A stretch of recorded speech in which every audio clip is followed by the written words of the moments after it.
BA पाठ प्रथम वर्ष के मेरे प्रिय विद्यार्थियों,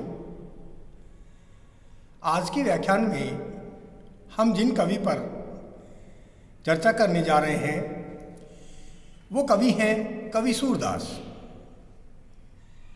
पिछले व्याख्यान में हमने सूरदास कवि के उन पदों की सप्रसंग व्याख्या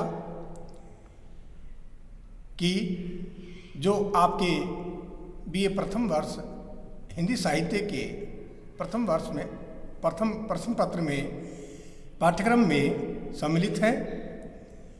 आज हम उनके जिन पदों की व्याख्या करने जा रहे हैं वो पद संख्या है 8, 9 और 10। 8वां पद है ऊधो भली भई ब्रज आए। 9वां पद है बिनु गोपाल बैरिन भई गुंजे।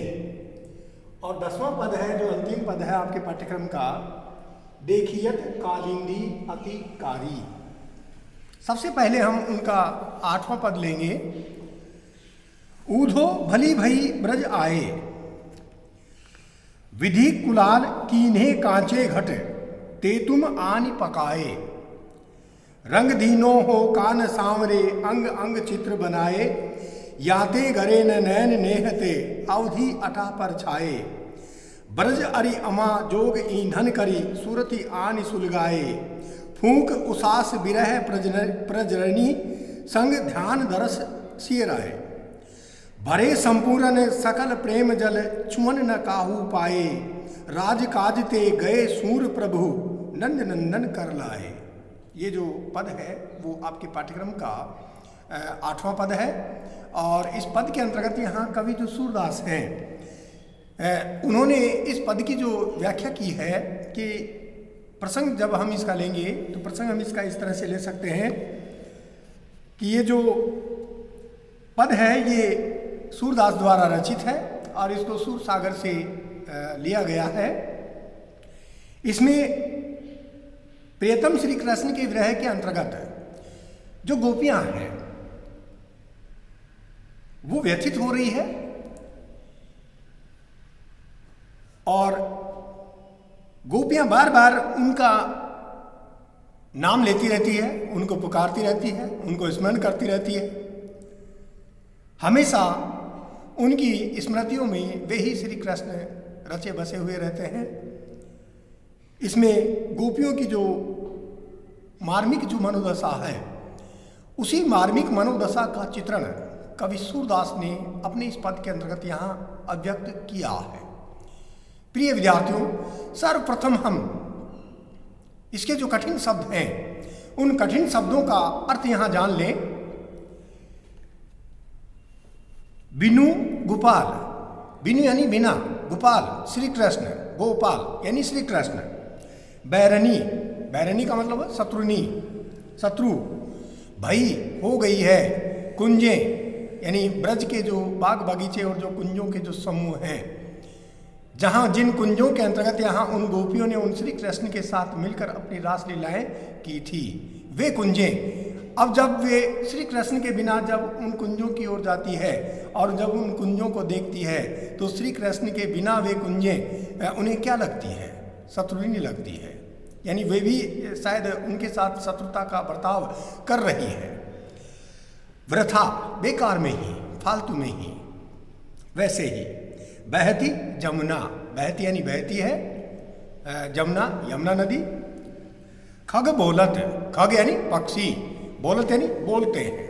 यानी यमुना नदी के किनारे जो हरे भरे जो पेड़ पौधे हैं उन पेड़ों की शाखाओं पर बहुत सारे पक्षी बैठते हैं और बहुत सारे पक्षी बैठकर यहाँ बहुत सारी विभिन्न प्रकार की जो भाषाएं और जो बोली उनकी है वो बोलते हैं। खग बोलत वृथा कमल फूलनी, यमुना नदी के उस जल में बेकार ही, वृथा यानी बेकार ही। कमल फूलनी, कमल के जो फूल हैं वो फूलते हैं, कमल के फूल विकसित होते हैं, कमल के फूल प्रफुल्लित होकर के खिलते हैं। अली गुंजे, और उन कमल के उन प्रफुल्लित पुष्पों पर अली यानी भौरा, गुंज यानी गूंजता। पवन हवा, पानी, पवन पानी घनसार संजीवनी, यानी ये जो अर्थ है, यानी शीतल पवन और पानी, शीतल जल, कपूर और अमृतमयी कलगान आदि शब्द उनको क्या लग रहे हैं? बेकार लग रहे हैं। संजीवनी दधि सुत किरण भानु भई भुंजे, यानी चंद्रमा की जो किरणें हैं, दधि सुत किसको माना गया है? चंद्रमा को, और उसकी किरणें भानु भई भुंजे, यानी वे सूर्य की जो किरणें हैं, चंद्रमा की जो किरणें हैं आदि समस्त उनको क्या कर रही है? जो शीतल सुखदायी होती है वो भी आज हमें सूर्य की किरणों के समान क्या कर रही है? संतप्त कर रही है। चंद्रमा की जो शीतलता देने वाली जो किरणें हैं वे आज विरह में होने के कारण उन समस्त गोपियों को यहाँ सूर्य की भांति, जिस तरह से सूर्य की जो तेज किरणें यहाँ संतप्त करती है, परेशान करती है, हमारे सारे शरीर को तपा डालती है, ठीक उसी तरह से चंद्रमा की शीतलता देने वाली किरणें भी उन गोपियों को विरह की अवस्था में क्या कर रही है? संतप्त कर रही है। और आगे वो कह रही हैं, यह उद्धव कहियो माधो सो, यानी हे उद्धव जी आप माधव यानी श्री कृष्ण से जाकर के ऐसा कहना, सो यानी उनसे, मदन मार कीनी हम लुंजे, यानी मदन, इस समय हम सभी गोपियों की जो स्थिति है वो हम आगे व्याख्या में इसमें देखेंगे। मदन का तात्पर्य होता है कामदेव, मारी यानी कामदेव की मार हम सभी गोपियों के ऊपर इस समय पड़ रही है, क्योंकि वो विरह की अवस्था में है, श्री कृष्ण उनके पास में नहीं है।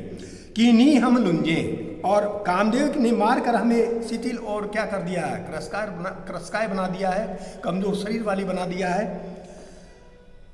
सूरदास प्रभु तुम्हारे दर्श को, सूरदास कवि कह रहे हैं कि हे प्रभु श्री कृष्ण तुम्हारे दर्शनों के लिए, गोपियां कह रही है, मग जोवत, तुम्हारे आने वाला जो मार्ग है वो हम देखती रहती हैं, बाट जोती रहती हैं, और आँखियाँ भई गुंजे, और हमारी जो आँखें हैं वो गुंजा के समान, गुंजा का जो फूल होता है वो बिल्कुल सुर्ख लाल रंग का होता है, तो हमारी आंखें निरंतर एक टकटकी लगाकर तुम्हारे आने वाले मार्ग की ओर निहारती रहती है। इस कारण से वो आंखें यहाँ सो नहीं पाती हैं, हमेशा वो जगती रहती हैं, निरंतर वो तुम्हारे ही दर्शनों के लिए लालायित रहती हैं, प्यासी रहती हैं, इसलिए वो गुंजा के समान सुर्ख लाल रंग की हो गई है। ये इसके जो कठिन शब्द हैं उनका अर्थ हम यहाँ लेंगे, और इन कठिन शब्दों के अर्थ में ही इसका भावार्थ यहाँ बिल्कुल स्पष्ट हो गया है।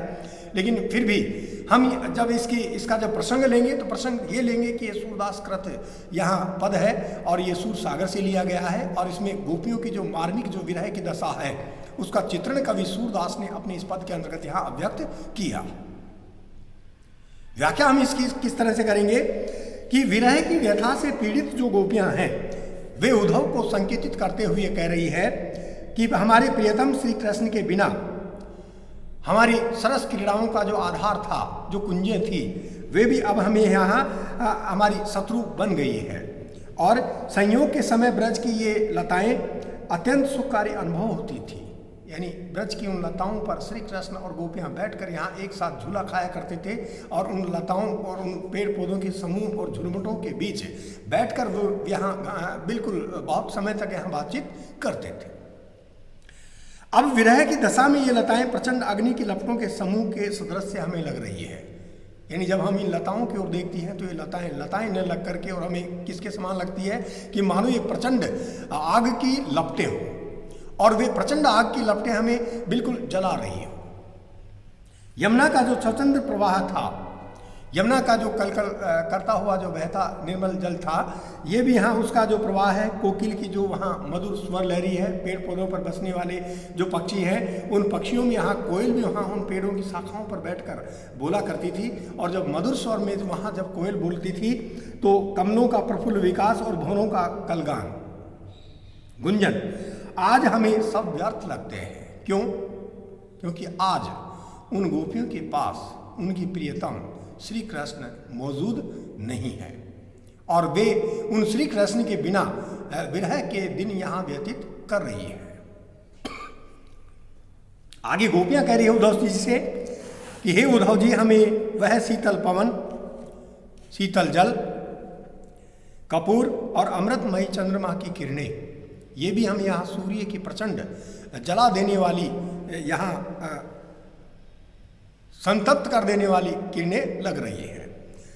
हे उद्धव जी, नंदलाल से इस तरह से कहना कि कामदेव ने हम सभी गोपियों को मार दिया है और कामदेव निरंतर हमें मारे जा रहा है, जिसके कारण हम सभी गोपियों के शरीर यहाँ क्रशकाय हो गए हैं, हम कमज़ोर हो गई हैं, शिथिल हो गई हैं। और सूरदास अंतिम पंक्ति में कह रहे हैं कि गोपियों ने उद्धव जी से कहा कि जो श्री कृष्ण हैं उन श्री कृष्ण के दर्शनों के लिए हम उन्हीं श्री कृष्ण की राह देखती रहती हैं, और उनकी राह देखते रहने के कारण हमारी जो ये आँखें हैं वो बिल्कुल सुर्ख लाल रंग की हो गई है। और विशेष हम इसमें लेंगे कि इस पद में कवि सूरदास ने गोपियों की विरह की जो मार्मिक और जो करुण दशा है उसका यहाँ बड़ा ही सुंदर चित्रण यहाँ किया है।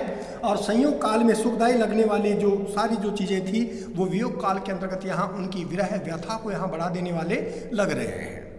यहाँ अन्य कवियों ने भी वियोग श्रृंगार का कुछ ऐसा ही वर्णन अपने अपने काव्य के अंतर्गत यहाँ प्रस्तुत किया है।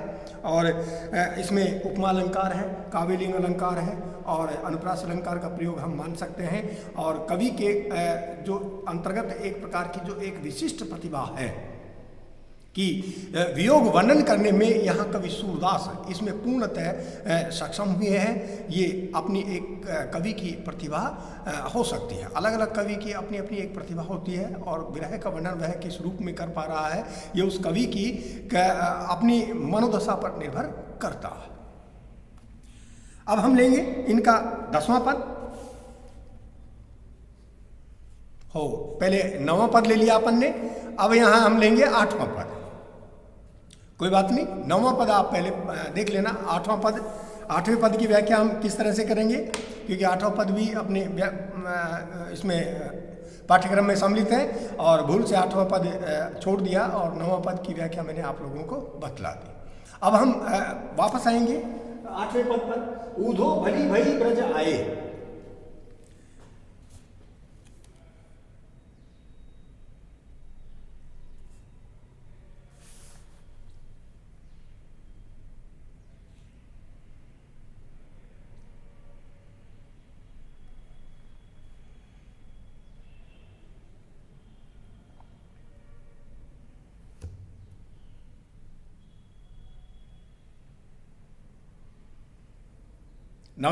नवें पद को हमने यहाँ ले लिया है और 8वां पद छोड़ दिया है, तो 8वां पद अब हम ले रहे हैं। इसमें 8वां पद जो है, ऊधो भली भई ब्रज आए, विधि कुलाल कीन्हे कांचे घटते तुम आनी पकाए, रंग दीनो हो कान सांवरे अंग अंग चित्र बनाए, याते करे न नैन नहते अवधि अठाह पर छाए, ब्रज करी अमा जोग ईंधन करी सूरति आन सुलगाए, फूंक उसास बिरह प्रजननी संग ध्यान दरस सिय राय, भरे संपूर्ण सकल प्रेम जल छुअन न काहू पाए, राज काजते गए सूर प्रभु नंदन कर लाए। ये 8वां पद है। इससे पहले हमने 9वें पद की जो व्याख्या है वो की। 8वें पद के जो कठिन शब्द हैं वो हम लेंगे, यानी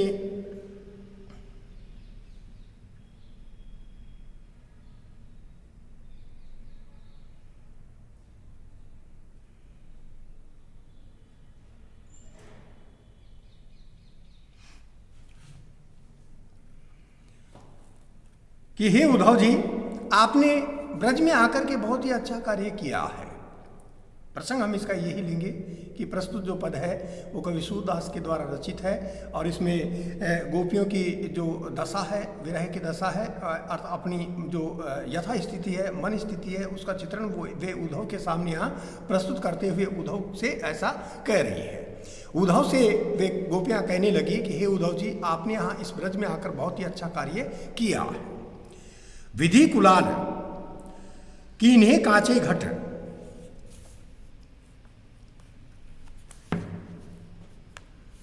यानी विधाता ने ये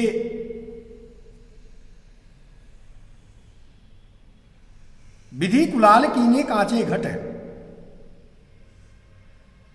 हाँ, ये बातें कही कही या दुख में ब्रज के लोग हंसाए। आपके पाठ्यक्रम में ये पुरानी पुस्तक में ये पंक्ति दी हुई है, नई पुस्तक में इस तरह से ये आपका पद है, यानी ये बातें कही कही या दुख में ब्रज के लोग हंसाए, कौन काज वृंदावन को सुख दई भात की छाक, अब वे कहन कुबरी राचे बने एक ही ताक, मोर मुकुट मुरली पीताम्बर पटवो सोझ हमारी, अपनी जटाजूट और मुद्रा लीजिए भस्म आधारी, वेतु बड़े सखा तुमको सुगम अनीत, सूर सवे मति भली श्याम की जमुना जल सो प्रीत।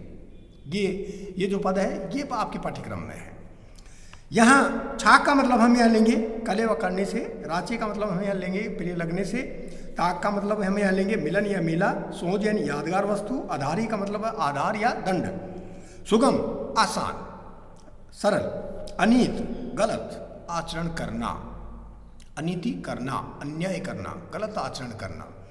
तो प्रसंग हम इसका वही लेंगे कि ये सूरदास द्वारा रचित है और सूरसागर से इसको लिया गया है। इसमें गोपियाँ उद्धव से वार्तालाप करती हुई व्यंग्योक्ति के माध्यम से अपनी विरह व्यवस्था को यहाँ उद्धव के सामने व्यक्त कर रही है। वे कह रही है, गोपियाँ कह रही है कि हे उद्धव जी, तुम यहाँ ब्रज में हम सभी की हालत जानने के लिए आए हो, यह तुमने बहुत ही अच्छा कार्य किया है। आक्षेप यह है, व्यंग्य यह है कि तुमने यहाँ आकर हमारे दुख को और बढ़ा दिया, यानी आपके यहाँ आने से हमारा दुख कम होना चाहिए था, लेकिन आपने यहाँ आकर के हम इन विरहिणी गोपियों का जो दुख है उसको और भी ज़्यादा बढ़ा दिया है, क्योंकि आप यहाँ आकर श्री कृष्ण की प्रेमपूर्ण बातें न करते हुए और निर्गुण योग साधना का निरस भरा उपदेश हम सभी गोपियों को सुना रहे हैं। उद्धव से इस तरह की बातें करते हुए अत्यंत दुखी होने पर भी ब्रज के लोग कोरी प्रसन्नता दिखाने लगे और वे कहने लगे कि यहाँ वृंदावन में दही भात का कलेवा मिलता है, यह कौन से सुख की बात है। परंतु वहाँ मथुरा में वे श्री कृष्ण कुब्जा के प्रियतम बन गए हैं। कुब्जा एक दासी थी वहाँ मथुरा में, और वैसे शरीर से सुंदर थी, लेकिन कुब्जा के पीठ में कुबड़ निकला हुआ था, तो उसके लिए ये व्यंग्य वो कह रही है। तो उनसे मेल मिलाप भी अच्छा ही हो रहा होगा। मोर पंखों का मुकुट, मुरली और पीतांबर आदि वस्तुएं भेजना तो हमारी व्यवस्था या लाचारी है। हे उद्धव जी, आप अपनी जटाजूट और मुद्रा को भस्म एवं आधारी के साथ अपना लीजिए, अर्थात वैरागी जीवन अपनाइए, परंतु हमें इस पचड़े में मत डालिए, क्योंकि हम स्त्रियां हैं, कोमलांगी हैं, भोली भाली अबलाएं हैं। तो इन आपके इस योग साधना के इस कठिन उपदेश को और इस कठिन योग साधना के इस निर्गुण ब्रह्म को हम अपने मन में स्थापित नहीं कर सकती, नहीं हम योग कर पाने में क्या है समर्थ हैं। वे श्री कृष्ण तो आपके परम मित्र हैं, आप उनके साथ रहते हैं और उनकी तरह आपको भी अनिति का आचरण सहजता से साध्य है, क्योंकि संगत का असर होता है कि जो व्यक्ति जिसके संगत में रहेगा वो वैसा ही यहाँ कार्य जरूर करेगा। भक्त कवि सूरदास अंतिम पंक्ति में कह रहे हैं कि गोपियों की श्री कृष्ण के प्रति वैसी ही प्रीति है जैसी कि यमुना के जल से है। इस तरह उन सभी की मति बुद्धि यमुना जल के समान अति निर्मल है, अत्यंत ही निर्मल है, साफ और स्वच्छ है। उनके मन में कोई भी मैल और पाप, धोखा, छल कपट नहीं है। व्यंग्य वो क्या कहना चाह रही है कि मथुरा में रहने वाले उन श्री कृष्ण के मन में धोखा, पाप, छल और कपट है कि वे वहाँ जाकर कुब्जा के प्रेम में पड़ गए हैं और हम विरह में ब्रज में इन सारी गोपियों को छोड़ करके चले गए हैं। तो जिस तरह से श्री कृष्ण छली हैं, छद्मी हैं, धोखेबाज हैं, विश्वासघाती हैं, उसी तरह से आप भी उन्हीं के मित्र होने के कारण वैसा आचरण करने वाले हैं। और जिस तरह से, क्योंकि उद्धव यहाँ मधुकर का प्रतीक है, भौरे का प्रतीक है, और भौरा और जो श्री कृष्ण है वो आपस में बहुत ही मेल खाते हैं, क्योंकि मधुकर भौरा जो है उस भौरे के गले में यहाँ पीत रेखा होती है और श्री कृष्ण जो है वो भी अपने गले में पीतांबर धारण करते हैं। श्याम रंग के वो हैं, श्याम रंग का ही भौरा होता है। और इस तरह से दोनों की जो मति बुद्धि और जो शरीर है और जो आदतें हैं, चाल चलन और व्यवहार है, ये दोनों से काफ़ी हद तक मेल खा रहा है, क्योंकि दोनों ही श्याम वर्ण के हैं, पीतांबर धारण करते हैं, पीले रंग की रेखा भौरे के गले में भी होती है और दोनों की चंचल मन प्रवृत्ति है कि भौरा कभी भी एक पुष्प पर आच्छादित होकर के नहीं बैठता, वो अनेकों पुष्पों पर यहाँ मंडराता रहता है। ठीक उसी तरह से उन श्री कृष्ण ने भी हम ब्रज में रहने वाली इन समस्त गोपियों से प्रेम किया और अब वे मथुरा चले गए हैं और मथुरा में जाकर के वे अब किसके प्रेम में पड़ गए हैं? कुब्जा के प्रेम में पड़ गए हैं। तो यहाँ ये व्यंग्य उद्धव को वो यहाँ व्यक्त कर रही है। इसमें विशेष हम लेंगे कि विरह व्यथा के कारण गोपियों की जो मनोभावना है वो कुछ अटपटी और आक्षेपपूर्ण व्यक्त हुई है। और इसकी भाषा सरल एवं भावानुकूल है। इसमें आक्षेप अलंकार है, अनुप्रास अलंकार है और काव्यलिंग अलंकार का कवि सूरदास ने अपने इस पद के अंतर्गत यहाँ प्रयोग किया है। और इसकी पद योजना जो है वो रागानुरूप है या रागानुसार ये मानी जा सकती है, कही जा सकती है। तो सूरदास का ये जो पद है ये बहुत ही महत्वपूर्ण पद है। 9वां पद हमने पहले लिया, फिर उसके बाद तत्पश्चात हमने 8वें पद की व्याख्या की। अब हम लेंगे इनका 10वां पद जो आपके पाठ्यक्रम का अंतिम पद है। देखियत कालिंदी अतिकारी अहो पथिक कहियो उन हरिसो भई बिरह जुर जारी गिरी प्रजंक ते गिरती धरनी धसी तरंग तरफ तन भारी तरु बारु उपचार चूर जल पूर प्रसवेद न पनारी बिगलित कचकुच कांस कुल पर पंकजु काजल सारी भौरे भ्रमत अति फिरति भ्रमित गति निस्दिन दिन दुखारी निस्दिन चकई पियजु रटती है भई मनो अनुहारी सूरदास प्रभु जो जमुना गति सो गति भई हमारी। यही जो पद है ये आपके पाठ्यक्रम का अंतिम पद है कवि सूरदास का। और इसके जो कठिन शब्द है उन कठिन शब्दों का अर्थ हम पहले यहाँ लें।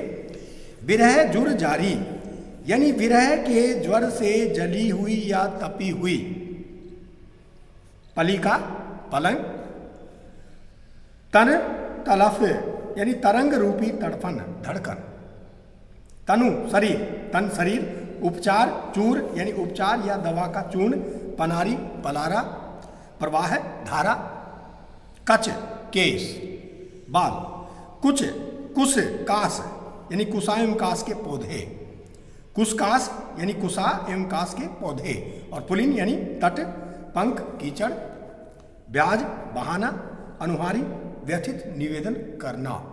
ये इसके कठिन शब्दार्थ हैं। और प्रस्तुत जो पद है वो कवि सूरदास के द्वारा रचित है और इसको सूर सागर से लिया गया है। इसके अंतर्गत यहाँ गोपियों की जो वीर दशा है उसका वर्णन कवि सूरदास ने यहाँ किया है। और यमुना के रूपक द्वारा ये बड़ा ही सुंदर वर्णन कवि सूरदास कर पाने में यहाँ पूर्णतः समर्थ हुए हैं। यानी यमुना के रूपक के माध्यम से गोपियों की जो विरह दशा है उसका चित्रण कवि सूरदास यहाँ कर रहे हैं और इसमें गोपियों का विरह संदेश भी व्यक्त हो रहा है। व्याख्या जब हम इसकी करेंगे तो गोपियाँ किसी पथिक अथवा उद्धव से कहती है कि यमुना नदी अत्यधिक काली दिखाई देती है क्योंकि यमुना का जल काला है। और हे पथिक, तुम श्री कृष्ण के पास जाकर कह देना कि यमुना तुम्हारे विरह ज्वर रूपी ताप से संतप्त होकर काली हो गई है। यह यमुना मानो धरती रूपी पलंग पर पड़कर नीचे धंसती हुई अपनी तरंग रूपी तड़पन से व्यथित शरीर वाली हो रही है। इसके शरीर में तरंगे रूपी तड़पन बहुत बढ़ रही है और इसके विरह ज्वर का उपचार करने के लिए मानो तटवर्ती औषधियों का चूर्ण दिया जा रहा है। और विरह और जल प्रवाह रूपी पसीने की धारा इसके शरीर से बह रही है। तट पर उगे हुए कुछ कास मानो इसके बिखरे हुए बाल हैं। यानी यमुना के तट पर जो बिखरे हुए कुश और कास हैं वो इसके क्या है, बिखरे हुए बाल हैं। और इसमें जो कीचड़ है वह मानो बिखरा हुआ काजल है जिससे इसकी जल राशि रूपी साड़ी मैली पड़ गई है। और इसके ऊपर जो भौरे मंडरा रहे हैं वे मानो इसकी व्यथित बुद्धि को चारों ओर घुमा रहे हैं। अर्थात विरह ज्वर से इसकी बुद्धि भ्रमित हो रही है और यह व्यथित अंगों वाली होकर भटक रही है। ये रात दिन चकवी के बहाने मुख से कुछ अनर्गल बकती रहती है। अर्थात चकवी रूपी वाणी में व्यथा का स्वर व्यक्त कर रही है। मानो यह प्रियतम से अपनी व्यथा को लेकर अनुनय विनय कर रही है। और सूरदास वर्णन करते हैं कि गोपियां कहने लगी कि हे प्रभु, जो कुदशा यमुना की है, कुदशा का मतलब होता है बुरी दशा, उसी तरह से विरह वेदना से हमारी भी वही दशा हो गई है। अर्थात हम विरह वेदना से अतिशय व्यथित हैं। अपनी मनोदशा को उन्होंने, विरह की दशा को उन्होंने किससे यहाँ तुलना करते हुए रूपक के माध्यम से यहाँ अभिव्यक्त किया है, यमुना के माध्यम से। विशेष हम इसमें लेंगे कि विरह ज्वर से शरीर का काला पड़ना, हृदय में धड़कनों का बढ़ जाना, पलंग पर पड़े रहना, साड़ी अथवा वस्त्रों का मलिन हो जाना, मति अर्थात बुद्धि का भ्रमित हो जाना आदि जितनी दशाएं हो सकती हैं उन्हें यमुना के रूपक के द्वारा गोपियों के विरह संताप से आरोपित किया गया है। इसमें गोपियों की जो विरह दशा है ये सशक्त यहाँ रूप में व्यंजित हुई है और पद के शुरू में ही यहाँ लकियत के स्थान पर देखियत पाठ भी मिलता है। इससे अर्थ में कोई अंतर नहीं आता है। यहाँ समस्त पद में यहाँ अनुप्रास है, उत्प्रेक्षा है, रूपक है और राग सारंग की पद योजना भी इस पद के अंतर्गत यहाँ देखने को मिलती है। इस तरह से आपका ये जो सूरदास कवि का जो संपूर्ण पाठ्यक्रम था वो आज संपूर्ण हुआ और दिए गए जो 10 पद हैं उन 10 पदों की सप्रसंग व्याख्या हमने इस व्याख्यान के अंतर्गत यहाँ देखी और अगले व्याख्यान में आपको अन्य और कवि के पदों की सप्रसंग व्याख्या बताई जाएगी। जब तक आप जो कुछ भी आपको इस चैनल पर दिखाया जा रहा है, बताया जा रहा है, पढ़ाया जा रहा है, उसको आप थोड़ा सा रिवीजन करते रहें, याद करते रहें। धन्यवाद।